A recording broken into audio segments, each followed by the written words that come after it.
So I've been reading your book, man, Tribe. Yeah. I really enjoy it. It's really good. And it's so it resonates. It's very interesting. Into the first chapter, I wanted to move in with the Native Americans.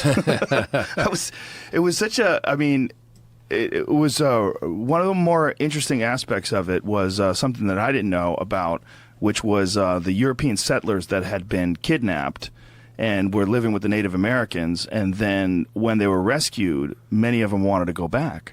Yeah, or they would go hiding so they wouldn't have to be repatriated to colonial society. They wanted to stay with their adopted tribes. And there was also a lot of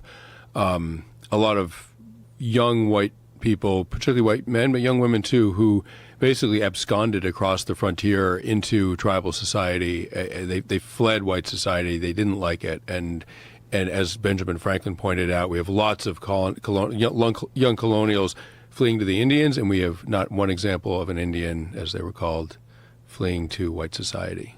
Yeah, it was one of the more fascinating aspects of it. I didn't anticipate that. I thought that there would be a lot of Native Americans that would be like, wow, this is a way better, look at all the food, look at the houses. And I had plenty of food, they were, they were a very successful society. In fact, they had better nutrition than the whites did, a more varied diet, and a much more egalitarian society than colonial society. What was also interesting about it, when you were talking about the women that had moved in with the Native Americans and were expressing how much more freedom they experienced.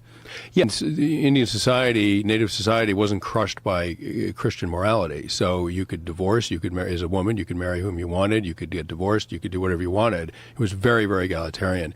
What they've shown is that in societies where everyone is necessary for food production, everyone's more or less equal. And in agrarian societies, agricultural societies, industrial societies, you have large segments of the population, often women, who are not involved in food production. They're involved in reproduction, and so their equality goes down. It's almost like society as we've created over the last couple of hundred years is almost totally incompatible with human genetics or with the human body or the human spirit or whatever. Well, if you get, genetics are complicated. I mean, obviously on some level, modern society is very successful. We have 7 billion of us. But as wealth goes up in a society, as modernity goes up in a society, the suicide rate goes up. The depression rate goes up. Schizophrenia goes up in urban environments. They're not good for the human psyche. We evolved to live in groups of 30, 40 people in a harsh environment, totally interreliant on one another for survival. That creates a huge amount of equality within a group and loyalty within a group. That's what we are designed for genetically. Modern society allows the individual to be independent from the group, which is in some ways a great liberation. In other ways, it can lead to a profound alienation and depression. Yeah, it's just a very confusing thing, it seems, for people to be amongst so many people, but to be alone. I mean, we're not wired to be confronted with strangers all day long. And I live in New York City, and I love New York City. But all day long, you encounter strangers, and you don't recognize anybody. So you can be alone in a crowd, which is not something that human beings have experienced until quite recently in their history. That was, I think, one of the more disturbing parts about this idea that these people were kidnapped by the Native Americans and wanted to stay with them was that whatever that Native American life was, like however they were living, that just seemed to just resonate with them. It seemed to be what was right. Well, we're wired to want to feel like we belong to a group. Native American society was sexually quite relaxed. It was quite egalitarian. In a hunter-gatherer society, you really can't accumulate wealth very well because these societies are often nomadic, so you can only accumulate as much wealth as you can carry, which isn't much. And ultimately, in societies like that, as in a platoon in combat, which is another part of my book, obviously, you're primarily valued for your contribution to the group. And that has been lost in modern society. People are enormously self-serving. Capitalism basically instructs us to do so. That's a whole other evolutionary imperative, which is also important. But in our society, it's way out of whack. So we are wired to serve ourselves, and we are wired to serve the group. And in a healthy society, those two are in a dynamic tension with each other and in balance. In modern society, there really is no group to serve, and it leads to a really profound sense of meaninglessness for a lot of people. Yeah, I also found it pretty fascinating that when you were really young, when you were working, I think you said you were working construction. Is that what it was? I'm trying to remember the story you're about to. You were talking to. You were just saying that you were talking to someone you were working with, and they were telling you to slow down because some of us have to do this for a lifetime. That's right. Yeah, I forget that story. Yeah. Yeah, I was on a construction crew. It was a highway department of my town, and a lot of these guys were kind of lifers in the highway department. Not a particularly challenging job, in a sense, but you were on your feet all day long in the sun or whatever. And so I was a young guy, and I wanted to sort of prove my mettle or whatever. We were digging a trench, and I was digging like crazy, and an older guy came up to me. He's probably in his 60s. He came up to me and clapped me on the shoulder. And he said, "Son, you want to slow down there? Some of us are going to have to do this job our whole lives." And he knew I was a college kid. He knew I wasn't going to. Right. And I said, "Just slow down. No one needs to work this fast." It was really interesting that you were longing for something, you were saying, like almost to go wrong. So everybody had a band together, whether it was a hurricane or something, and that mundane life of just work and doing things you don't really want to do. Yeah. I mean, the irony about modern society is that it has removed hardship and danger from everyday life. And it's in the face of hardship and danger that people come to understand their value to their society, and they get their sense of meaning from that. And so what you have is when, during the Blitz in London, for example, 30,000 people were killed by German bombs. It was a horror show over the course of 6 months. It was ghastly. But people were sleeping shoulder to shoulder in the tube stations and putting out fires with bucket brigades and digging people out of rubble, and they were acting as a unified society. And the English government was prepared for mass psychiatric casualties because there's a civilian population getting bombed to bits.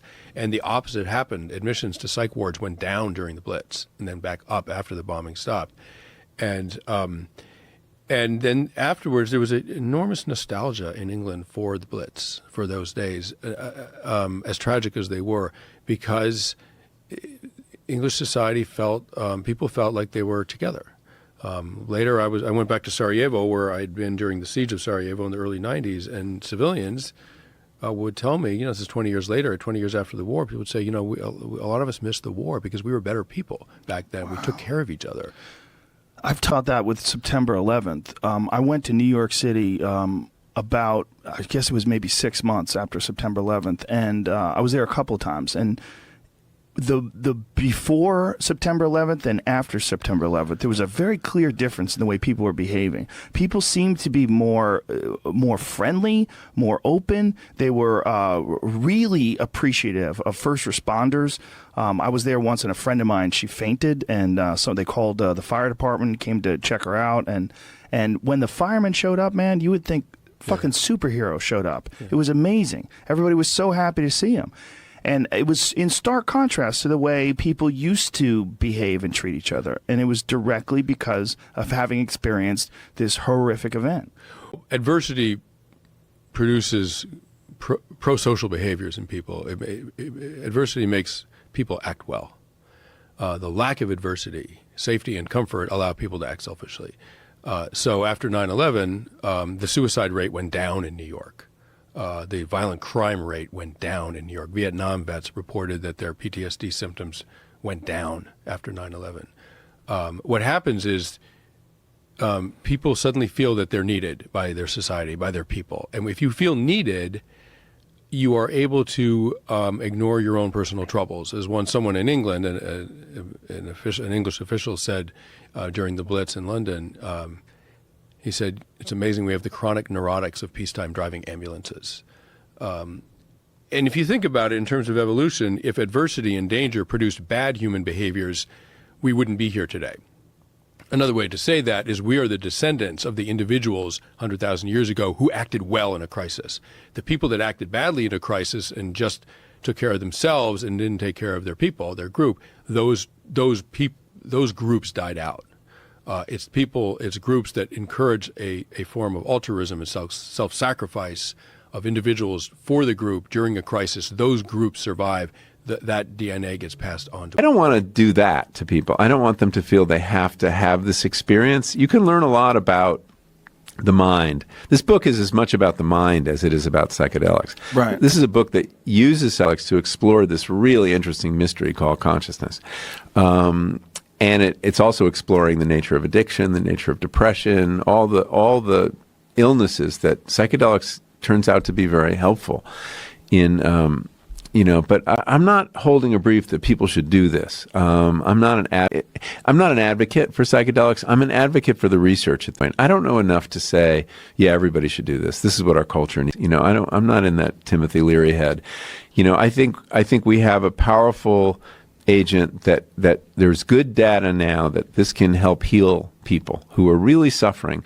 And the other reason for the openness that's going on right now that surprised me, because I expected to get a lot of pushback from the psychiatric establishment, and I looked for it. I called around. I want to hear the critical voice on the Hopkins work or the NYU work. And what I kept hearing blew my mind. It was like I remember calling the head National Institute of Mental Health to get what I thought would be a really negative quote on psilocybin research, and he was like, "No, we have to look at this. This is really interesting research." Former heads of the American Psychiatric Association, and the reason they're so open to it. Mental health treatment in this country is just a mess. I mean, we only reach half of the people who are struggling with illness at all, have any extra to the system. If you compare mental health treatment to any other branch of medicine, oncology, cardiology, infectious disease, it's accomplished very little. It hasn't prolonged lifespan. It's not saving lives.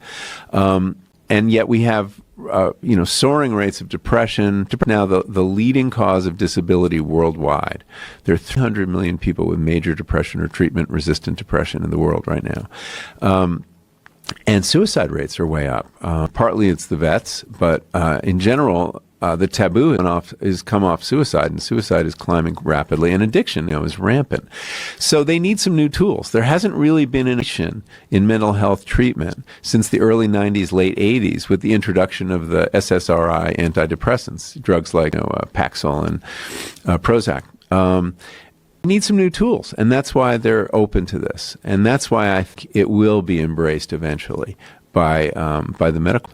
Well, isn't it on the ballot in 2018 in California? They haven't quite gotten it. They're doing their petition drive right now, and in Oregon. And so I don't know that it'll get through them. It's a weird item to put on the ballot because actually a minority of people know what psilocybin is. When I on this show, you're the first person who said the ingredient didn't say the ingredient in magic mushrooms. You have some confidence that your audience knows what psilocybin is. But it's an unfamiliar word to most people. So I don't know how people vote on that. I mean, how much of what people experience when it comes to the word depression, how much of it is their life going bad, tragedy, poor health, bad job choices? How much of it is some sort of a weird genetic thing? How much, I mean, there's so many variables as to what causes depression, but such a giant number of people suffer from depression. Well, I think it's only, if I'm being honest, I think it's going to get worse. Like you look at we live, and the closer and closer, you've spoken about that. We're just talking about fucking New York. We're not meant to be that confined. We're not meant to sit, like we're withheld from the fucking sun right now. Yeah. So many of these things communicate with our bodies. I'm working with a genetic specialist, Ryan Frissinger. He was on Chris Ryan's show. Sunlight influences 500 on-off switches on our epigenetic level for the good, unless you fucking overdo it, right? 500 switches in our DNA are affected by sunlight, right? I mean, that's what they look at vitamin D3, takes that for example. They're calling that a hormone now, not a fucking vitamin. Really? Because it's a messenger. That's how much it influences in the body. Incredibly important. So when you think about all these things like being barefoot, being connected to the earth, going in the fucking ocean, science will catch up in certain ways, but we get fixated on the thing. We get fixated on our phones, on whatever TV is going on. We're closed off from other people. We think, communicating through Facebook, same as being fucking face to face. It's not. And the more we head direction and we're putting, as you put it, putting fucking shit for body for mouth pleasure, that influences the brain, right? 90% of all of our neurotransmitters are made by the bacteria in our gut. So you think the shit meal is just going to put on 5 pounds. It's not. It might put on 5 pounds. It's going to fuck your brain up for a while. You make you a little bit more emotional. Fuck with your sharpness, your memory recall. All that's impacted. Sleep's impacted. I wish Michael Walker talked a bit more about that. I just don't think it's in his wheelhouse. I don't think he's just a guy who studies sleep and the effects on it. But fuck, was that illuminating, and eye-opening. That podcast was so important to me. It was fantastic. I think his book is really good, but as far as like dialing in sleep, it's more of this is what happened. Don't sleep. Mm-hmm. Sleep. The book Sleep by Nick Littlehales is probably my favorite because that gives you all. It's a fucking how-to guide on how to maximize. And when you were younger, lack of sleep didn't affect you the way it affects you now, right? Correct. Yeah. Everything you taught, like with that shift that you have that happens in adolescence where you become a night owl, no doubt. And I probably still could stay out a little bit later until having a kid, and then that's your immediate reset. Yeah. Bitch, you're getting up when the sun's up. Yeah, be prepared, sir. Get ready. Yeah, it's there's so many different factors that lead to a healthy body, but how much of a healthy body leads to a happy mind? That's where it gets like you can't blame some of these people that are suffering from like a disease. Some of these people that have like something wrong with the way their brain is producing these happy hormones. Yeah, I don't think you can say it's just this one thing like, well, if you just ate clean, if you just went keto or you just ate paleo, then you wouldn't have depression. I don't think that's it at all. But certainly that's a factor. It certainly could be a factor. Being in nature, sure. Being in nature is a factor. Mm-hmm. And unpacking trauma. Gabor Mate says at the heart of all fucking is some form of trauma. Yeah, I'm sure. Completely makes sense. Yeah, his theories on that are fascinating. I never thought about it that way. That some form of trauma during your developmental stage has led you to like seek out this weird, crazy feeling and experience. When you have you known many people that have had like serious addictions, like meth or? Oh yeah. Without naming names, people very close to me, family members, have been addicted to meth. Lost a cousin to pills. I've been going to AA, not for me, for a family member since I was 3 years old. So I've seen that, What is that trauma based? Is like everything because don't pills just get everybody? Yeah, it can get everybody. There's no doubt about that. You're lessing yourself off. Yeah, you have like real issues, there was right? some there in all of those circumstances. And I'm not saying, pills can fucking grab you. There's no doubt. But certainly with the meth and the alcohol, which was other things, no doubt there was trauma there. Yeah, I've known of quite a few people that got fucked up on pills after operations or injuries or stuff like that. But I know quite a few of them that kicked it. That just realized it was happening. When whoa, down like Schaub's talked about it quite a bit. When he fought Crow Cop, his nose was destroyed, so they had to rebuild his nose, and he started taking pain pills. And he said after a while, he's just taking them every day just because he just wanted to take them. And then his friends came over and cleaned out his medicine cabinet. I'm like, cut the shit, dude. It's 4 months later, you're still taking these things all day long. You can't do that anymore. And he's like, whoa. He said he almost didn't even realize he was doing it. It just kind of caught a hold of him. Yeah, ships have it, especially when it's that euphoric. Right? Must be amazing. What do you say to someone who is happy with what they do, lives a fulfilled life, exercises, and is still depressed? I thought a lot about this. Remind me to come back to the thing about East London. I know this is an issue with a lot of people. I know people that worship at the altar of science and modern medicine that firmly believe that all depression is because of some sort of chemical imbalance in the brain, and anything that debates that or anything that disputes that notion it pisses them off. Yeah, no, I understand. I would have been like that for many. Do you get that? Yeah, of course. I was like that for many years. Do you that? Oh, do you mean do I get some people responding that way? Of course. I think the organization is the leading medical body in the world, right? They did a study of all the best evidence, and they explained very clearly that mental health is a social indicator, right? It has social causes, social solutions, as well as individual solutions. The science on this is overwhelming. You won't get many scientists who say, in fact, you struggle to find any scientists who say depression is purely a biological phenomenon, right? Pretty much everyone agrees there's some social and psychological component. I think there's a weird disconnect between what the scientists know and what the public is told, right? I don't know anyone who went to their doctor who, apart from this watcher in East London who we can talk about, who went with depression and anxiety was told other than a biological story. I mean, they may be asked, some of them were asked about what was your childhood like and referred to a therapist, but no one was told about these social causes. No one was told, like, do you feel controlled at work? Well, okay, it's a fact that could be making you depressed. But in terms of who are depressed but don't, because this was weird to me, right? I knew people I thought, but this guy's got everything and he's still depressed. What's going on here? I think there's two things to say about that. One is, I started, for various reasons, for research, for something else, I was reading like feminist texts from the early 60s, right? And a really common thing in the early 60s is women would go to their doctor and they'd say, doctor, something really wrong with my nerves. People talked about in terms of nerves then, we don't do that anymore. Something really wrong with my nerves because I've got everything a woman could possibly. I've got a husband who doesn't beat, got a car, I've got a washing machine, I've got 2 kids, but I feel like shit, right? And the doctor would go, you're right, and brilliant. Now, if we could travel back in time and speak to him, what we'd say is, right, you've got everything you could possibly want by the standards of culture, but the standards were just wrong, right? As a woman, as a human being, you need more than just a washing machine, a car, right? You need a fulfilling life, you need to have meaning and purpose. And a very similar thing I think is happening today. So for example, when I speak to people who say, I've got everything I could want, but I feel like shit. So tell me about your life.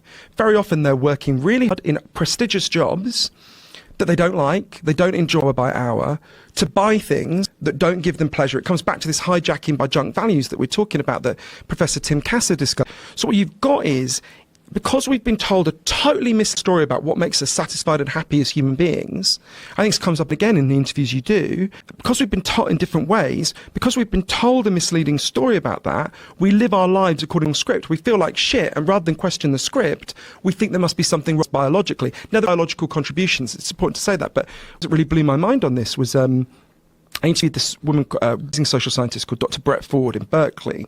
She did this research, kind of simple research. It just asked, if you consciously decided you were going to spend more hours a day trying to make yourself happier, would you become happier, right? And they did this research, she didn't do it alone, obviously, with her colleagues, in the United States, Japan, Russia, and Taiwan. And what they found was, in the US, if you try to make yourself happier consciously, you do not become happier. In the other countries, if you try to make yourself happier, you do become happier. And they were like, what's going on? So they did research, and what they discovered was, in this, and obviously I spent time here, but in Britain as well, you try to make yourself happier, you try to do something generally for yourself. You buy something for yourself, you big yourself up, you try to get a promotion. In the other country, generally, if you try to make yourself happier, you do something someone else, right? You try to help your friends, your family, your community. What countries? So it's Japan, Russia, and China. It's most of the rest of the world. They stress that this is a part of their culture, that if you want to be happy, you do something for someone else? It's so implicit in the culture that they live collectively that even, just like we wouldn't even, if you said, do you think happiness is an individualistic thing? We'd be like, what are you even talking about? Isn't there an extrinsic idea as well? The idea that you're going to be happy by trying to make other people happy? Well, so intrinsic values are not about just internal to yourself. Right. They're things that you value. Intrinsic value could be spending time with your kids, right? That was probably most value if they're parents, is being with their kids, bonding with kids, loving their kids. But my point is, your goal is to get happy, and the way you've chosen to get happy is, I'm going to get happy by making other people happy. That seems very strange. I don't think so. I think that's that. If you think about where humans evolved, wouldn't you just make other people happy because you love them? But wait, loving people and being with them is a way of. But as like a specific, with a specific goal of making yourself happy. That seems. No, that's not why they. It's not like when they were told make yourself happy. Script in their culture, which was like, oh right, if I want to make myself happy, I'll spend time with other people. I'll do things with other people. But if you think about it in terms of human mission, it makes total sense, right? About our ancestors, we're evolved. If you were a group of ancestors had been individualists who were out to big up themselves as individuals, we wouldn't be having this conversation, right? Right. So it makes sense that we evolved as a species with instincts that are there's no argument there. The question John, is the motivation of trying to get happy by helping other people. That just seems... so it's so implicit in the culture for most people in, say, China, didn't even articulate it that way. It's only if you force them to say, look, try to make happier, that the script becomes obvious. It's implicit. But this script that we have, this idea where you make yourself happier is as an individual, just doing something for yourself, and how you look at. But let's stop there, because there is not one script in this country of how to make yourself happy. I think that's sort of disingenuous. This idea that the only way to make yourself happy is to do that. That's not what people are trying to do. What people are trying to do is be successful. And I don't think they necessarily equate success with happiness, but what they do equate success with is an alleviation of debt, an alleviation of problems, an alleviation of a lot of the issues that people face. Totally. And they think of that as, if you look at the problems that you have when you're growing up, you look at especially if you grow up in a poor family, one of the main problems that you face is you're worried about paying your bills. So you say, someday I'm going to get to a point where that is no longer an issue. I'm going to make it. I'm going to be successful. They're not doing it thinking this is going to make me happy. I very rarely see that, and which is one of the reasons why people, even people's parents, and this freaks me the fuck out, will tell them to not pursue their dreams, but instead to pursue something that's more likely to happen. Like, don't pursue your dream of becoming an actor or a singer or whatever it is. Instead, pursue your dream of being the foreman at the company you work at, because that's attainable. I think you're totally right, and I think that there's a lot of evidence, right, that the financial anxiety is a driver of depression and anxiety. Obviously, that there's a study that found people who have an income from property 10 times less likely to develop an anxiety disorder than people who don't. And there was a really interesting experiment in how we can respond. It's one that President Obama said late in his term he thinks would have to happen across the country in the next 20 years for various reasons. So in Canada in the 70s, the Canadian government chose a town at random. Seems to genuinely have been random. It's a town called Dauphin. It's anyone who knows, it's about 4 hours out of Winnipeg. And they said to a big group of people in this town, we're going to give you guys, for the foreseeable future, we're going to give all of you a guaranteed basic income. We're going to give you the equivalent of, in today, $15,000, right? There's nothing you can do. We'll take it away from you. And there's nothing you have to do in return for it. You're citizens of our country. We want you to have a good life, right? It was partly because they had a kind of system, but it was a lot of people were falling through the cracks, and they wanted to do a little experiment to see would this work better. And this was studied very carefully by an interview called Dr. Evelyn Forget to see what happened. And loads of interesting things happened. People spent more time with their kids. Very few people quit work, but a lot of people turned down shitty, so actual overall work standards improved because employers attract people with standards. But for me, the most interesting thing is there was a huge fall in depression and anxiety, right? Depression and anxiety that was so people had to be hospitalized fell by 9%. Which is remarkable in just 3 years. And then the program, Dr. Forget said to me, I thought so much about that what I'd learned about the cow. Dr. Forget said, that's an antidepressant, right? We should expand our idea of an antidepressant to be anything that reduces depression. Right. That should include pills, but also, so you're totally right. I mean, bus driver, my mum worked in a shelter, my grandmother in toilets. Financial anxiety is a massive driver of the despair. More than half of all Americans have not, because of the incredible financial pressure they've been put under, got $500 set aside for if a crisis comes along, right? So you're talking about, that's a huge drop. And again, that's really to explain to people, if that's making you depressed and anxious, don't let a doctor tell you you've just got a chemical balance in your brain, right? Do doctors still say that? Oh, my nephew's best friend, just literally, you've got a dopamine imbalance, the doctor said. It's in the 20 years since I went there from a serotonin. I get contacted constantly by people who are being told they're told chemical imbalances in their brains. Are they just as likely to prescribe antidepressants in England as they are American? It's slightly lower, but it's still exceptionally high. Yeah. It's that narrative that an antidepressant must be in some sort of a pill form, and that even the expression antidepressant and antidepressant, it's a very confusing thing that we've sort of adopted very quickly in this country, and it's relatively recent, over the last 60, 70 years. And the people that have antidepressants in their body, that take them all the time and swear by them, boy, if you try to tell them in any way that there's a better option, they get extremely defensive. I have a friend, she's very smart, and she's one of the people that will, very aggressively debate this idea that it's anything but a chemical imbalance, but she doesn't take care of her body. She doesn't exercise all the time, she's slightly overweight.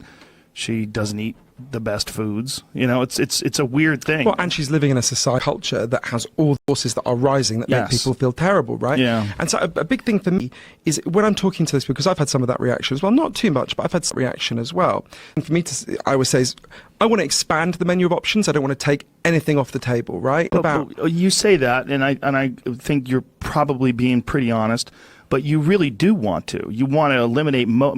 But just by the standard of improvement, you do probably want to take most people off of antidepressants, don't you? Well, Wouldn't you rather they have a better analogy. choice? Yeah, obesity has massively risen in the world. It hasn't risen because people suddenly became greedy and lazy. It's risen because our system is terrible, the way food supply system is terrible, and we built cities that people can't bicycle around, right? And they're really stressed when they get home from work exhausted, don't have time to exercise, a lot of them. In that context, some people will do stomach stapling, liposuction, that kind of thing, right? Yeah. Now, I'm not against that, but if we change the society in the way that I want to with obesity so that people could walk and cycle and, you know, they had access to healthy food, far fewer people would need stomach stapling or liposuction, right? So I would draw, it's not a perfect analogy, but if the social changes that I want to happen, if we follow the places that have succeeded in reducing depression and anxiety, over time you would see fewer people feeling they needed chemical antidepressant. You're an interesting story, man, because not just because of your personality, but because you've come back from mental illness and you're very, very open about it. I think that's a very unique thing. Right? I remember when you beat Klitschko and won the title, and then you kind of went off the rails, and I thought you were just partying. You know, when I had heard about it, I thought, well, guy made a shitload of money, became the heavyweight champion, all the pressure in the press and all the craziness. But it was more than that. It's more than that. It started off like I'd suffered with mental health problems my whole life. Didn't know what it was because I never had no education on the matter. And it wasn't until after the Klitschko fight, a very massive high, then I had to have even worse a low, lowest low that anyone could ever have. I'd wake up and I think, why did I wake up this morning? This is coming from a man who had everything: money, fame, glory, titles, a wife, a family, kids, everything. But I felt as nothing. I felt there was an gaping hole that was just filled with gloom and doom, and it just one bad thing happened to me after another.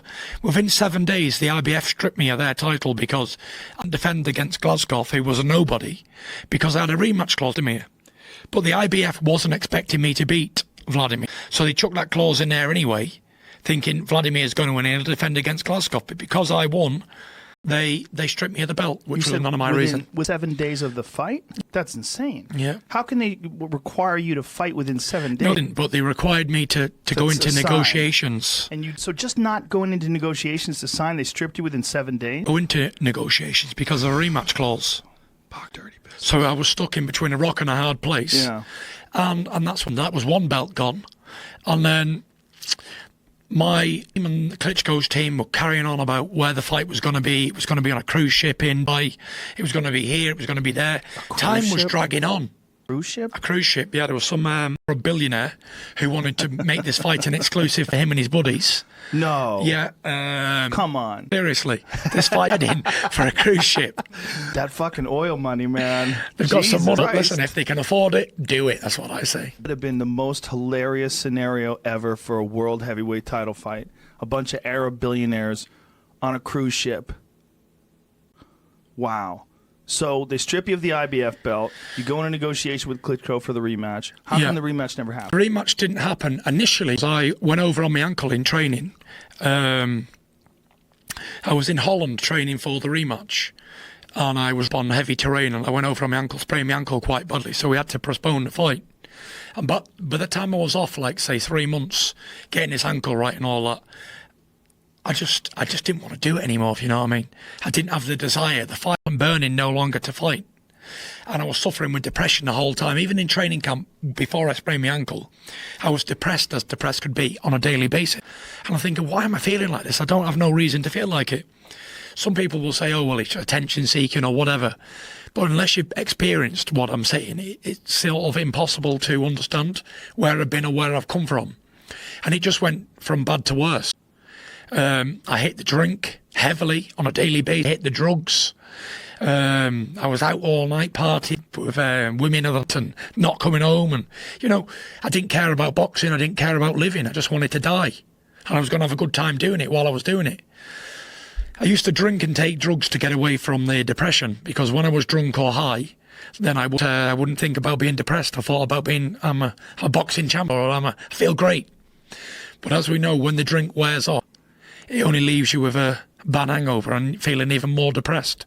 For someone who suffers with mental health, the worst thing we can do to escape it is take drugs or alcohol.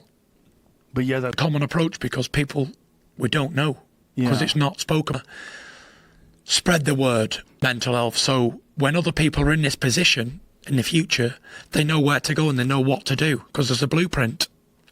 Well, it was to you for doing that because so few people have the courage to talk about their struggles when they go through that because it seems like a weakness. Yeah. You know, it's very powerful that you're willing to do that and just be open and honest about it. There's a few people out there that are doing that now. You know, our friend Mauro Ranallo, he's gone through some serious mental health issues, and he's very open about it and talks about it quite a bit. Now, when you were training for the first Klitschko fight, did you have it then? Not really, no, but I was focused on what I wanted to do. And that was beat Vladimir Klitschko. And I believe when you've got a goal in mind from being a child all your life, and you do that, then I was lost. I was almost like I didn't have anything more to do in my life. Although I could have come and defended the belts and whatever, I wasn't really interested in doing that. I'd beat the man I'd always wanted to do. Because when I was an amateur boxer, I used to watch Vladimir Klitschko on TV as a world heavyweight champion. And I always aimed, he was my target to beat. And when I beat him, it was like climbing my Everest. I didn't have anything more to prove. And the fire was dead. There was no fire. I was forcing myself to fight. And I always said, I didn't want to be one of those people who just fought for money. Because there's plenty of people with money in the world. Plenty of them. Who knows them? And the reasons for me fighting, it's not me or for belts or glory. I fight because I don't know anything else. I've always been a fighter, from being born to being 30 years old now. It's all I love to do. I don't have any other passion. I've looked. The Lord knows I've looked. And if I had anything else good at or I could do, I'd be doing it. I tried, I was 27. I retired under the second man in boxing heavyweight history to retire unbeaten as a world champion like Rocky Marciano before. But it wasn't enough. I was like, I am lost with this fight game. I tried golfing. I tried clay pigeon shooting. I tried 4x4ing. I tried going to strip clubs, bars, restaurants, everything. And it was just like I had this empty side where I just wanted to fight. Well, in comparison to what you've accomplished, everything else has to seem pretty dull. I mean, until you step into the ring with Vladimir Klitschko, who was widely considered to be one of the greatest heavyweights ever, and you boxed his face off. I mean, that was a beautiful performance. It was. He shut down. It was weird. It was weird to watch him. It was like there was moments in that fight where he just looked like he didn't know what to do with you. And we're going to see it again on December the 1st. Like I said to Vladimir, I said the same thing to Deontay Wilder. You fought the Americans, you fought the Mexicans, you fought the Europeans, but you ain't never fought the Gypsy King before. I said to Vladimir, I said, you're looking at a king. I said, have you ever fought a king before? He said, no. I said, well, you're fighting one now. And he said, you're going to lose to one. Well, he's lost before, but he's lost because he got clipped and hurt and stopped. And I was very impressed with him actually in the Anthony Joshua fight because he came back from getting badly hurt and almost put Joshua away. But the fight with you is different because you just outboxed him, and he was known as the guy who would box and hold, jab and hold. I mean, he was one of the most boring heavyweights of all time. Fantastically successful, but from a spectator point of view, you watch some of his fights, you're like, Jesus Christ. He would jab you, grab you. Jab you, grab you. I mean, that was his thing. Right hand, grab you. He had 25 title defenses. Yeah, I mean, he was very successful. But that shit didn't work with you. For the first time in his whole career, he was fighting somebody who not just bigger than him, but more athletic, who could move more. Yeah. And he wasn't just looking for one lucky punch. I knew going into the fight that everybody, all the rest of the opponents, them 25 men before me, had all went in trying to do the same thing, trying to knock him out. And he's got something of a weird defence where he puts both out in front of him. And it's almost very awkward to on that chin with big punches. So I thought, I'm not going to do that. I'm not going to make that mistake. I'm going to outbox him. And all my team said, this is not a good idea. We've got to go to Germany to try and outbox a super champ, try and win on the cards. Are you crazy? I said, yes. I said, but if I'm crazy, I won't be great. And I went over there and outboxed him. And nobody, apart from my brother and my father, thought I could do it. You know, even people who were close to me in camp, they were very unsure of what was going to And me being me, I always had that little on my face because I believed it. I believed I could always beat Vladimir Klitschko. I even told Vladimir years before when I was 22, I said, I'll beat you one day. Emmanuel Stewart told him too, God rest his soul. He said, Tyson Fury is the heir to the throne. He said, when his time is ready, he will beat you. Straight to him. Wow. Vladimir hated that. He hated Emmanuel talking about that. But he done it either way. Well, I'm sure it was good fire under him during training as well. Now, you were focused for that fight. You were prepared, and afterwards, was it just the realization that you had accomplished this incredible goal that set into depression? Was it you didn't know what to do next, or was it just that your focus was now no longer on this unattainable, like almost insurmountable obstacle in front of you, becoming the heavyweight champion of the world? All of a sudden you did it, then the depression kicks in. Yeah, my conditioning trainer, Christian, he said to me before the Klitschko fight, he said, what will you do after you win? I said, probably be depressed for a long time. He said, what? I said, truthfully, I was almost expecting it, and I didn't think I'd ever box again. Even the day after the Klitschko, Sky Sports interviewed me, the UK broadcaster who put it on, what's next for Tyson Fury? I said, I'll probably never box again. I knew. Wow. I said to me dad and my brothers before the fight, a week before the fight, I said, win, lose or draw, I said, this is probably going to last fight. Because the fire was going, I didn't have that hunger anymore. I had the hunger to beat Vladimir Klitschko, but not to carry on and continue. And I said I didn't want it to be about money or financial gain. I wanted to be the best of my time, beat the best man. And that's what I did. And I was a man of my word, and I didn't box again. Until 2.5 years later, I decided to make back, because I was sitting here, 400 pounds, a drug addict, an alcoholic. By the way, I'd never took in my life until I got to 27. Really? Never. Nothing. Smoked weed, not nothing. And what were the Drug-free. drugs? What were the drugs of choice once you won the title? And that was it, really. Cocaine and alcohol. It's like crazy drug and alcohol mix.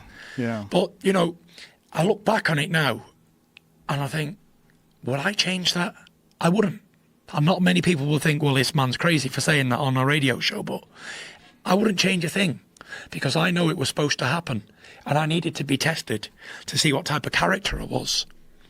Although I did all those things and I went through all that time and I tried to commit suicide, and I'll tell you what happened. Like I said, I was waking up and I didn't want to be alive. I was making everybody's life misery. Everybody who was close to me was pushing away. Nobody could talk any sense into me at all. And I'd go very, very, very low at times, very low. And I'd start thinking all these crazy thoughts and this, and I was in my car. I bought a brand new Ferrari convertible in the summer of 2016. And I was in it, and I was on the highway. And there's a strip of the highway where I am. And at the bottom of about a 5-mile strip, there's a massive bridge that crosses the motorway. And I knew that. And I got up to 190 miles an hour. I was heading towards that bridge. And I didn't care what no one was thinking. I didn't care about hurting my family, me career, people who friends, anybody. I didn't care. I didn't care about it. I just wanted to die so bad. I give up on life. And just as I was heading towards that bridge at 190 in this Ferrari, it had crushed like a Coke can, by the way, if I'd have hit it.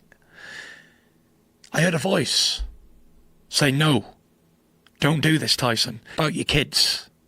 Think about your family and your little boys that's growing up with no father. And everyone's saying your dad was a weak man. He left yous. He took the easy way out because he couldn't do anything about it. And before I turned into the bridge, I pulled on the motor and I was shaking. I could feel myself shaking, and I pulled over and I was all nervous and I didn't know what to do, and I was frightened and I was so afraid. And I thought, that day, I'll never, ever, ever try or think about taking my own life ever again. And I didn't. I went and got help from the leading psychiatrist, doctor in the UK. And my dad went up with me, and she said to me, Dad, she said, can I have a word alone with you? He said, yeah. My dad told me what she said when he came out. She said, he is not to be trusted alone. He's an imminent death risk. The highest level of suicide risk that she'd ever assisted. And she said, without his faith, he would have been a long time ago. But she said, faith alone ain't going to hold him, because that's going to break. And once that goes, he's done. So that put my dad's life terror as well, because he was checking up on me all the time. He wanted to be with me 24/7. He was even sleeping in my house with me. A married man with 4 kids. I was in a right state. I just didn't want to live anymore. And I had everything that a man could want. There wasn't nothing that I didn't have. It meant nothing. Nothing meant anything. I felt worthless. And the longer it went on, the more it hurt inside, and the more I was hurting everybody. Everybody gave up on me. My full family thought I was going to die and I was going to kill myself. And after that, I was thinking to myself, I need to get better. I need to do something. But every time I tried to go to the gym, I had another voice saying, nah, this ain't for us anymore. I'm not going to do this. I didn't want to do it. I'd run 200 yards and I wouldn't even get a mile and think, oh, can't be bothered. I don't want to do this. Boxing is not for me. I hated boxing at one stage. In 2016, early 17, I wouldn't have done a boxing fight in a room full of diamonds. No way. I hated boxing. I wouldn't watch it on the TV. I wouldn't read about it. I hated boxing. I'd done it my whole life and I didn't want no part of it anymore. And I was out drinking. Didn't care, give up. Taking drugs, like I said. And it come to a point I was doing that for 18 months of my life. And I was out 2017 Halloween. I was a £400 dressed up as a skeleton. And I go to this fancy dress party and I'm looking and I'm thinking, these are all young kids compared to me. I'm 30 and I feel like I was the oldest guy in there, like 29. I was like, what am I doing here? Is this what you want for your life? And I thought to myself, this is not me. And no matter how many people told me before this, where I was going wrong, what I was doing, you need to act to your life. You can only change if you want to change it. And I left and everyone said, are you going home early? I said, yeah. I left at 9 o'clock. I went home. And I got back home. I didn't anything to the wife. I just went straight upstairs into a dark room. And I took the stupid skeleton suit off. And I was sat there. And I got on my knees and I was praying and begged God to help me. And at this point, I'd never begged or cried to God to help me before. I'd prayed all my life. But I'd never been in this physical state before. I could feel tears running down my face. My chest was wet with tears. Because I knew I couldn't do it on my own. It wasn't for me. Because I tried and tried and tried and ended up back in the pub, back drinking. I almost accepted that was going to be my fate, an alcoholic. So I was on my knees in this bedroom and after praying for 10 minutes, up. And I felt the weight of the world was lifted off my shoulders. And for the first time in years, I knew I was going to make a comeback. And I called my wife. I said, Paris. She said, what? She thought I was drunk, come to the pub. I said, Monday morning, I had to regain mission to try and get the heavyweight championship of the world back.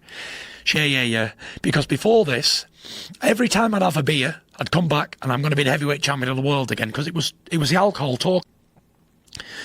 So I was like the man who called wolf 1,000 times on this stupid career that living on the past. Thinking about years before glories. And after this prayer, I got up, I said, right, this is going to be it. She didn't believe me 1 second. But even when I speak to her now, she says, that night you touched, she said, I hear a difference in your voice. Something happened. Next day I phoned up Ben Davison. And I said, I don't want to go back down the old route with the same trainer, same promoter, anything. I said, everything's got to change. I said, it's going to be a new Tyson Fury. And we called it Return of the Mac Mission. And as I went out that morning, after phoning Ben and everything, I went out for a run in my sweatsuit. I had ambitions of running 2 miles. I got about 5 minutes into the run, stopped, and I walked. And while I was walking, I thought, I can't run, I'm too fat, 400 pounds. But I thought, I'm going to walk, I'm going to get out and walk. While I was walking, I was flicking on my phone on Instagram. And I see CEO of Deontay Wilder saying, yep, Tyson's finally done that, because the week before I'd been at a box show in Manchester or something, and the press took a picture of me and it was like everywhere, this big, fat, shape, ugly, bald-headed, bearded, white as a sheet man. I was like, a state. And this video, yep, after seeing this evidence of Tyson Fury, I finally know finished. He can never come back, and even if I would have fought him in his heyday, I'd have knocked him out. And before that, he was talking about Mike Tyson, how he'd knocked Mike Tyson out. And I thought to myself, that's very disrespectful to talk someone who's not even from your era and wanting to fight them and all that sort of stuff when there's no possible chance. So I thought to myself, you know what, if I ever do fight you, I'm going to give it you for that reason. And then when I saw this other video of him saying things about me, I couldn't come back and that, it gave me that much more motivation to return, just so I can beat Deontay Wilder. So I had all these courses on as well. I was being charged with taking performance-enhancing drugs, nandrolone, something I'd never done. I had nandrolone in my system. It's produced naturally in the body, but they say my levels were elevated. The UKAD, UK anti-doping, said there was no case to answer. But all of a sudden I had a big wise on me. That took nearly 3 years to sort out. And everyone said, you're getting your hat nailed on here, son. You're getting a 12-year ban. And I said, you know what it is? Nandrolone? Not just for nandrolone. Well, I riffed them as well. I was in a bad mood one day and the drug testing people come in the gym and I told fuck off. This is training for your comeback. This was out of training, yeah. When I was just, all the time I was fat and out of shape and not training, I was still being random drug tested by UKAD. Really? That's why I tested positive twice for cocaine. And everyone said, no, you're never getting back. The Boxing Board of Control suspended my licence in the UK for the cocaine use. So I had a court case looking at ban forever, basically. Suspension. The doctor made me medically unfit to fight. So that was, I forgot about that bit. When I was rescheduling the Klitschko 2 fight, the psychiatrist phoned up and says, look, he is medically unfit. He can't fight anybody. He don't want to live, never mind fight. So I was medically deemed unfit to box, suspended by the Boxing Board of Control for the cocaine use, and I had a nandrolone case on me and a refusal case. And by the way, it was racking up millions of dollars in lawyers' fees too. But I was so confident that I was everything would be okay, because when I was down on my knees, I just knew that it was going to be okay. And everyone was like, what's the point in training and doing anything with you when you can't do anything, you're not in a position to do it? I said, everything's going to be all right, don't worry. Court case comes along in December. They say, right, this court case is dragged on, insufficient evidence, get rid of it. We both agreed that we was going to call quits on the case. I go my way, they go theirs. They pay their legal fees, I pay legal fees. Done. That was a drugs case out the window, finished. The suspension, I had a meeting with the control in the UK and they said, if you can get past medically fit by a doctor, mentally, then we'll reassess your case. Until then, denied. So I said, right, no problem. Phoned up the psychiatrist, the same people who had spoke to, all these doctors, 3 or 4 different Dr. Phils, Dr. Jones, whoever else. Said, right, I need reassessing. Reassess me, passed, flying colours. I went back to the Board of Control, handed in my certificate by all these different doctors, examinations, physical and mental. They said, we have no other choice but to give you a licence reinstated. Bang. So it was 3 of the biggest obstacles in my life at once were all done within a month or 2, straight away. Then I just had the easy task of losing 160 pounds, which if I could have got over all them other things, losing weight as a fighter was something that I'd done naturally. So then me and Ben set about losing this 160 pounds. And on the way back, I spoke to Frank Warren and he became my promoter. And Frank said, right, you've had a long time out the ring, you've abused your body. Let's get you 4 or 5 comeback fights, just so you're ready. I said, okay, no problem. Had the one comeback fight, had the other comeback fight. I said to Frank, I don't need any more comeback, make the Wilder fight now. No, he said, let's have a couple more just in case. I said, I'm telling you, make the Wilder fight. So this is where people don't understand. I've picked Deontay Wilder. He didn't pick me. I picked him. Right. It's like, I want to get into this because this is I think this is a fascinating thing with you personally. Your diet. You're on this carnivore diet now. Okay, so I want to preface that with something. I am not a dietary expert. I'm now speaking as an uninformed citizen. Yes. Right. This is anecdotal evidence from a human being has dealt with autoimmune issues your whole life. Yes. You have done this for how long now?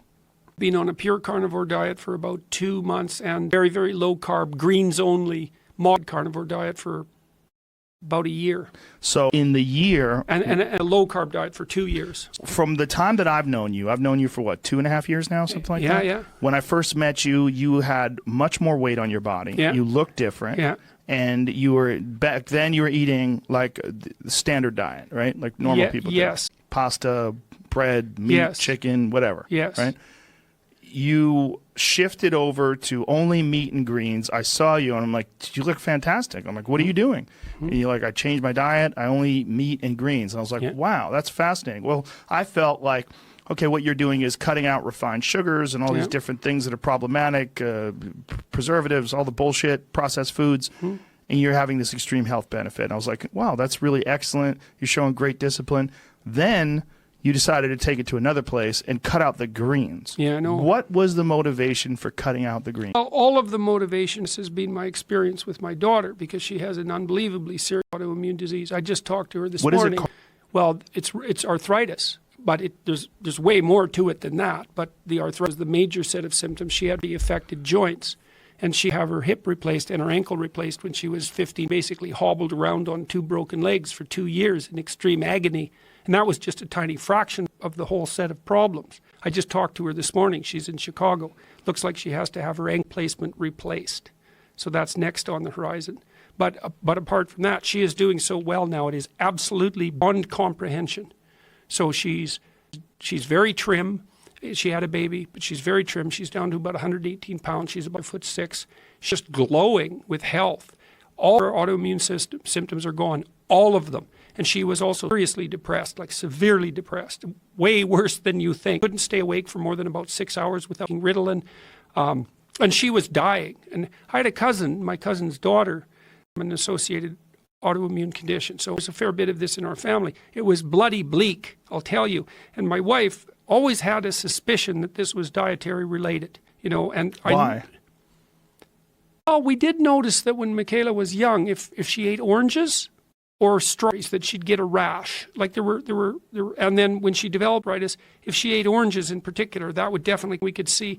The problem is that in order to identify a dairy component, the response has to be pretty after you eat the thing. Like if it's 2 days later, how the hell are you going to figure that out? Right. A lot of these responses appear to be and last a month. So good luck. Anyways, Michaela noticed about 3 years ago, no more now, 5 years ago, she was at Concordia University and struggled with her illness and all the associated problems. She noticed that around exam time, she was starting to develop real skin problems. And my cousin's daughter, who I mentioned, had bad skin problems and wounds that wouldn't heal. And that was partly part of the problem that eventually killed her. And she thought, oh, it must be, wait a second, I really changed my diet. When I'm studying, all I do is eat bagels. All I do is eat bread, sandwiches. Maybe it's the bread. So she cut out gluten first.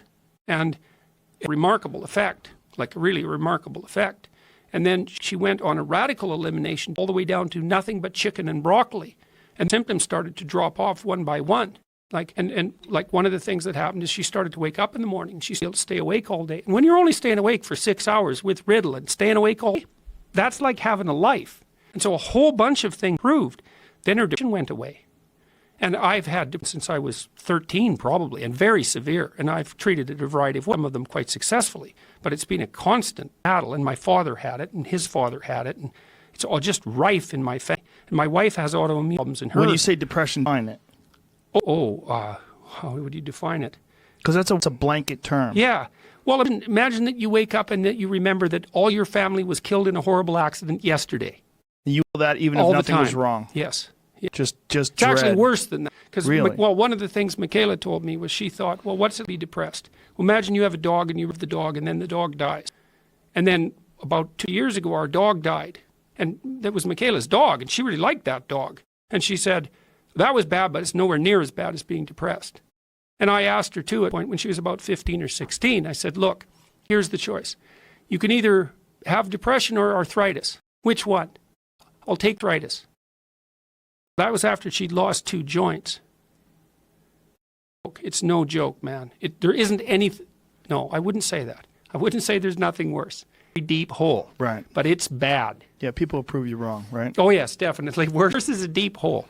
Anyways, her depression went away. All these symptoms went away. And like radically. So what changed chicken and broccoli to carnivore?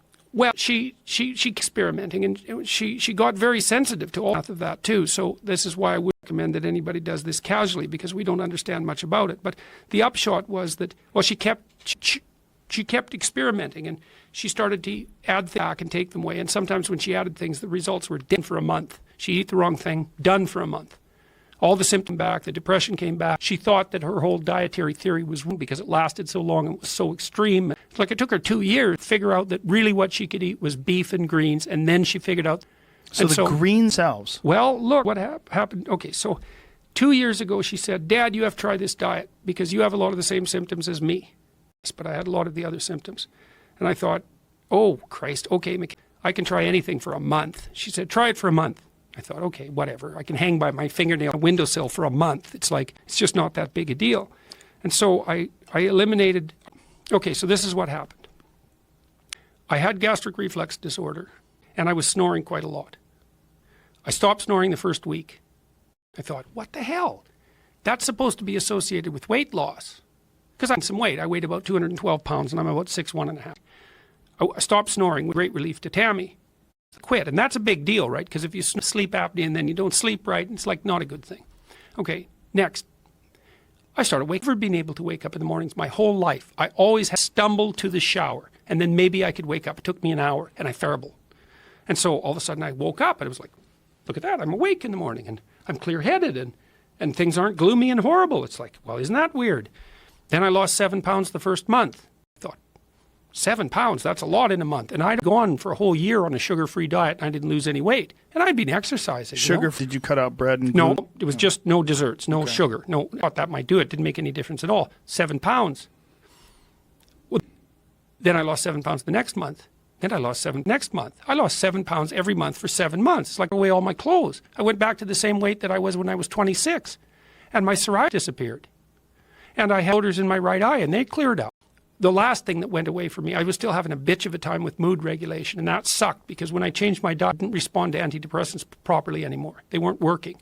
And so although I was getting better physically in a variety of ways, radical ways, I was really having a bitch in regulating my mood, and I was having sporadic negative reactions to food when I ate something I shouldn't. So that took about a year and a half to clear up, and I was still really anxious in the morning 3 months ago, like horribly, and then it would get better all day. People said, well, you're under a lot of stress, and I thought, yeah, I've been under a lot of stress for like 10 years. It's like, it's a lot, but it wasn't any more stressful than helping my daughter deal with illness, that's for sure. That, no, this is something different. And she said to me, quit eating greens. And I thought, oh, really? Jesus, Michaela, I'm eating cucumbers, lettuce, broccoli, and chicken and beef. It's like, I don't the goddamn greens? Try it for a month. Okay. Within a week, I was 25% less anxious in the morning. Within 2 weeks, 75%. And I've been better every single day. Better now, probably, than I've ever been in my life. And I haven't been taking antidepressants for a whole year. So I don't know what, and I weigh 162 pounds. Like I have no, and I've actually gained muscle. I've been doing some working out, but not a lot.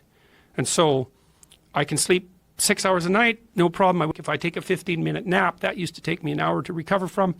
Here's the coolest thing. I've had gum disease since I've been serious enough to have, I've had to have minor surgical incisions, scraping and that sort of thing to keep it at bay. It's gone. I checked with my dentist before this last tour. No inflammation. And that's associated with heart disease, by the way, gum inflammation and gingivitis. It's a good risk factor for heart disease. It means the systemic inflammation is, and it's not supposed to happen. You're not supposed to recover from gingivitis. Am I in perfect shape? It's like, what the hell? So here's what happened. I lost 50 pounds. It's like, that's a lot. Nowhere near as hungry as I used to be. My appetite's probably fallen by 6%. I don't get blood sugar dysregulation problems. I need way less sleep. I get up in the morning and I'm not anxious. I'm not depressed. I don't have psoriasis.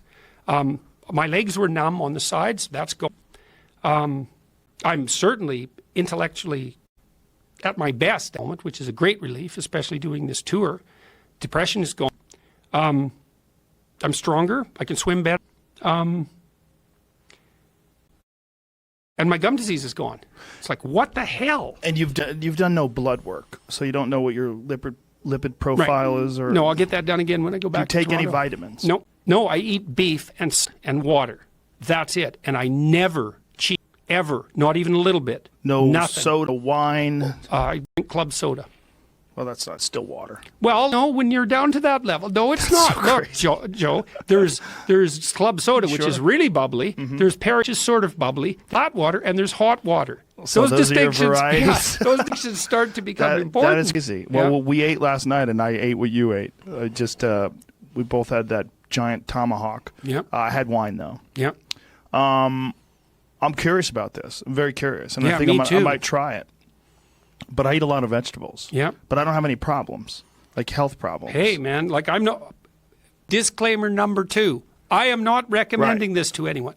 However, I had many, many people come up to me on the tour and say, "Look, I've been following your daughter's blog, and I've lost 100 pounds.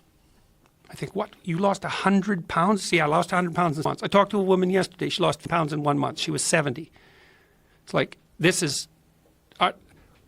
here's a question. Why is everyone fat and stupid? That question, man. It's new. Is it? Yes, it is. It's new. And it's not sedentary lifestyle.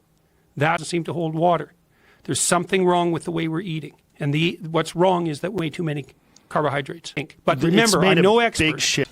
The elimination of most carbohydrates has made a big shift in my life. And I do cheat occasionally with bread, occasionally with pasta. I will go off with ice cream and things along those lines. But most of the time, I'm just eating meat and vegetables. Most of the time. And then I'll have a cheat day, like, once a week or something like that. Especially if I go to dinner, I'll have a little pasta. And it doesn't seem to mess me up too bad, but I do feel shitty after I do it. It's like for simple mouth pleasure, I'm allowing myself to feel tired afterwards. Tired, that's a big one, man. Like, well, really, I can go on about 6 hours of sleep now. And it's so interesting I can't believe I can wake up in the morning. Like, I've never happened to me my whole life. And when I was a kid, 13, 12, I had a bitch of a time waking up in the morning. It was just brutal.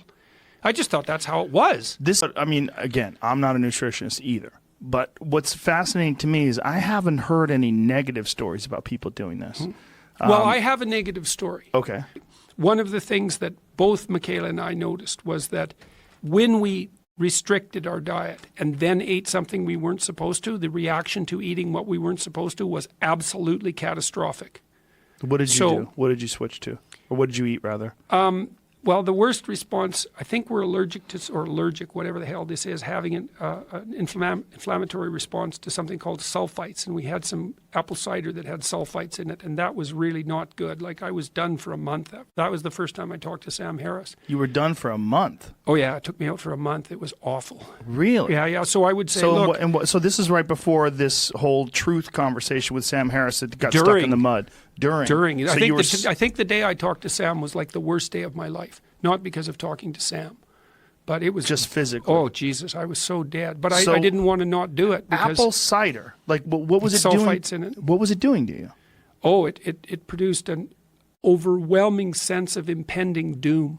And I seriously mean overwhelming. Like, there's no way I could have lived like that if that would have lasted for... See, Michaela knew by that point that it would probably only last a month, and I was like... A month? Yeah, from a month. Fucking cider? Oh, I didn't sleep that month. I didn't sleep for 25 days. I didn't sleep at all.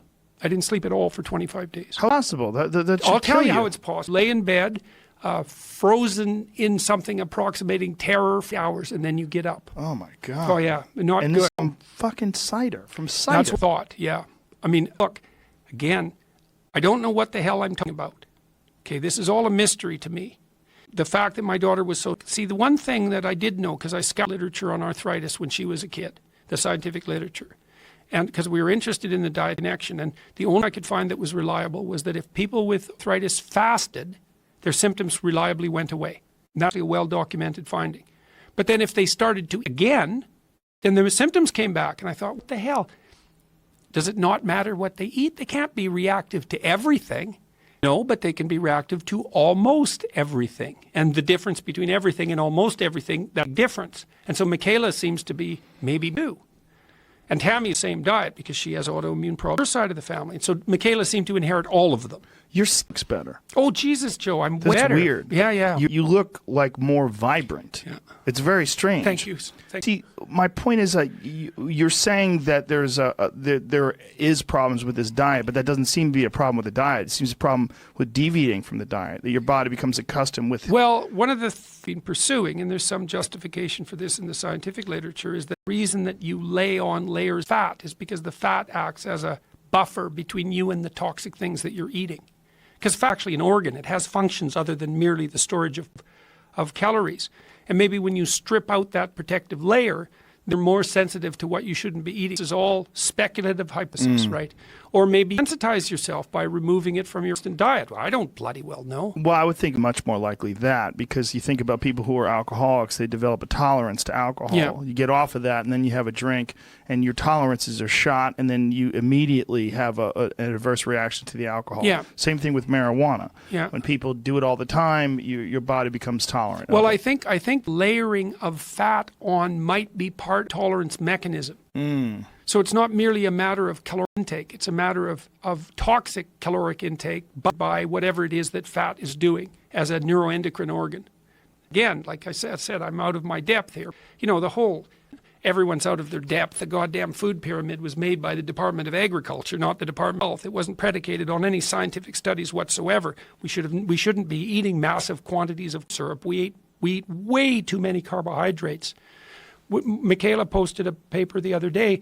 Doctor has successfully treated diabetes with a carnivore diet. Type 1, not type 2. So that's bloody impressive.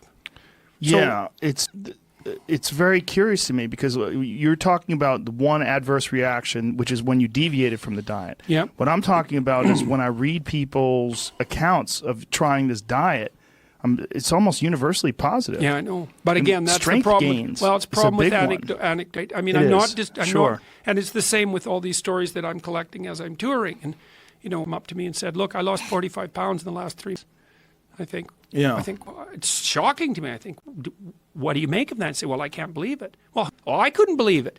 50 pounds. It's like, first of all, I didn't know I had 50 pounds to lose. You know, I was maybe 20 pounds heavier than I should have been.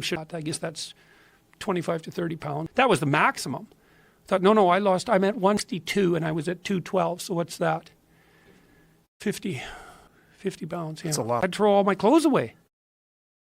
I can't believe it. When Well, I even saw you tonight, I was like, "You're so slim. Yeah, Like your stomach is completely flat, and this is not I'm a lean meat machine, man. But not an exercise fanatic. It's not like you're starving yourself. It's not like you're No, and I'm not. 5 miles That's a another day. thing I should say to people. If you want to try a diet like you eat enough meat and fat so you're not hungry. Okay, you can't get hungry. You're not eating enough if you're hungry. And if you're hungry, you're going to cheat, and it's going to drive you stark raving mad. The other thing that was really cool is, like, I really liked sweets. Like, I kind of lived on peanut butter sandwich, chocolate milk. Not really, but that was my go-to food, you know, both of which were terrible for me. But after I stopped eating carbohydrates for a month, the carbohydrate craving went away. You know, last night when we were out for dinner, someone ordered bread pudding, and I bloody love bread pudding with caramel and ice cream. And so sitting there, and I could smell it, and I thought I could go all fantastic Mr. Fox on that bread pudding and just tear down in about 15 seconds. But it wasn't intense as a craving for a cigarette. You're an ex-smoker. It was like, well, it'd be really nice to eat that. But like by about 75%, and that's been permanent.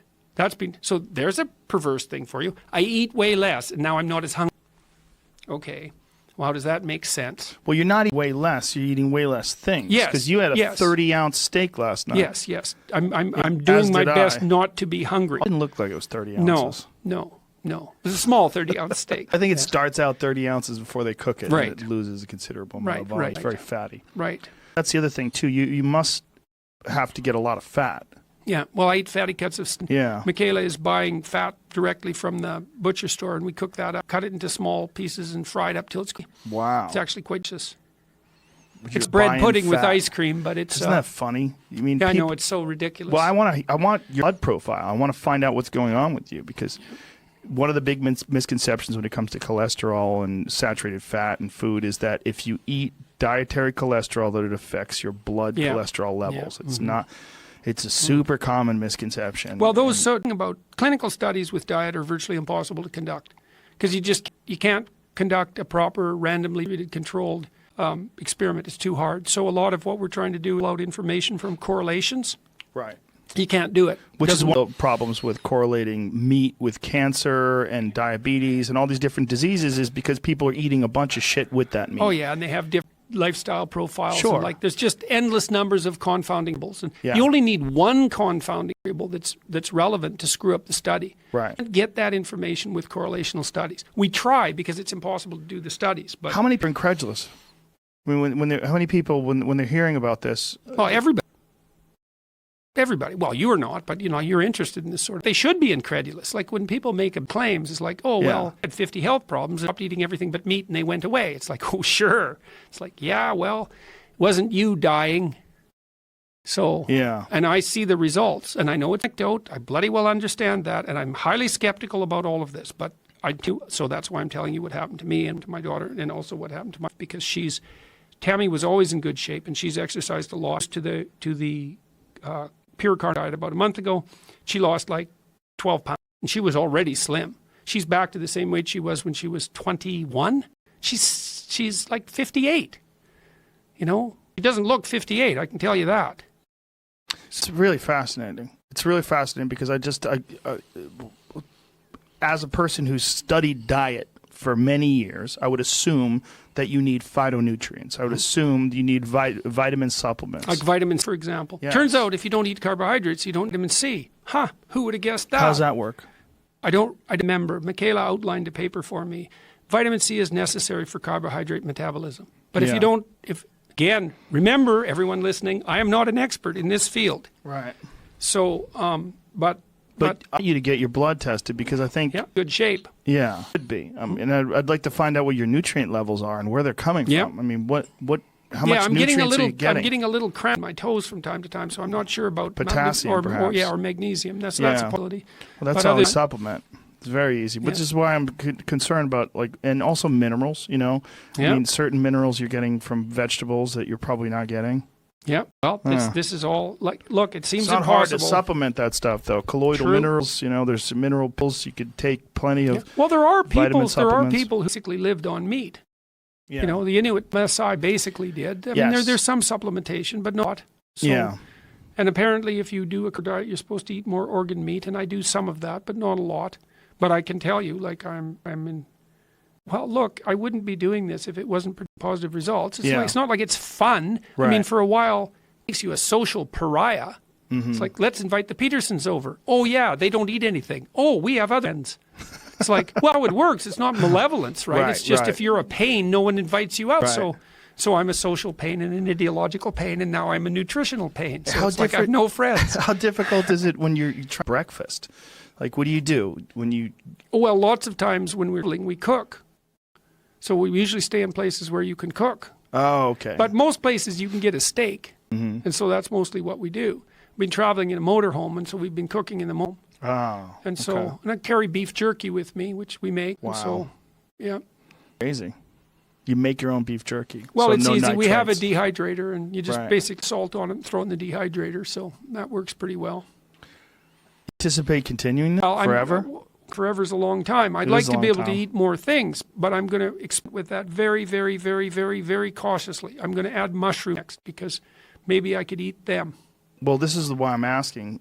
There's positive benefits that a lot of people achieve and experience when they switch to a vegan diet. Yeah, and one of the things it is you get off of the standard American diet with lots of refined sugars and a lot of preservatives and bullshit, and then you find positive benefits. Chris Kresser has gone into depth about this, but then over time, the nutritional deficiencies in that start to wear on your health. Yep. And I'm wondering whether or not who you're knows? going to experience... Well, it's certainly possible. Well, certainly, eventually this diet will kill me. No. Well, you're right. So it science intervenes. It might be that for some people, a vegan diet is terrible. Well, certainly to a standard American diet. Well, sure, to a standard American diet, but also there's so much biological variability. Yeah.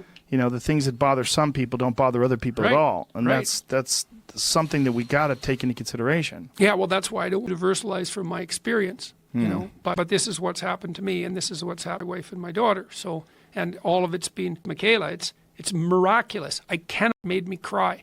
I've never seen her look like that. She looks so good. She's so healthy and so all of her other joints are not seeing any problems. And she's taking no immunomodulators at all. No medication. And she was on them forever. Oh, then you can shake a stick at methotrexate, which is basically they treat cancer. It's what's the cancer treating called? Whatever, I don't remember at the moment. She was on Enbrel, which really, really helped, but later opened to bacterial infections, so she always had pneumonia in the fall. But Enbrel really helped. and then heavy doses of antidepressants. Jesus, it was And just how a long is she on blender. this carnivore diet? Oh God, she's only been eating. It's got to be at least 6 to 8 months now. Wow. She get blood work done. Yep, and her blood work. I won't comment on that. I don't know the details of her blood work. So I don't know the answer to that. It's fascinating. I'm curious. I'm considering trying it for a while. The problem is I eat so much game meat. There's not a lot of fat. I'll in get that. some fat. Yeah. That's the trick there. Try it for a month. See what happens. What the hell, a month? It's just a month. Yeah. No. Yeah.